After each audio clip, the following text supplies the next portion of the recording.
Good morning all, we're in Sutton in Surrey. We've been called in to work on this 2006 BMW X3 3-litre diesel.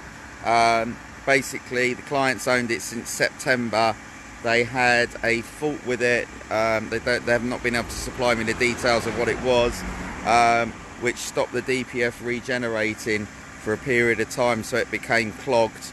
Our diagnosis is also showing a fault with a glow plug that they were also aware of. A lot of people aren't aware that glow plugs will on a BMW will stop the DPF regenerating. So glow plug faults, that is, obviously. So if you have any glow plug faults, these must be resolved. So we've advised the customer on this, and this particular vehicle has had an engine carbon clean and is now flushing out the DPF and will be resolved very soon. This process takes 2.5 hours on average and costs £339.99, including the engine clean as an extra.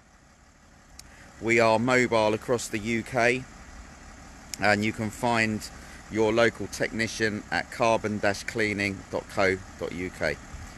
Have a great day.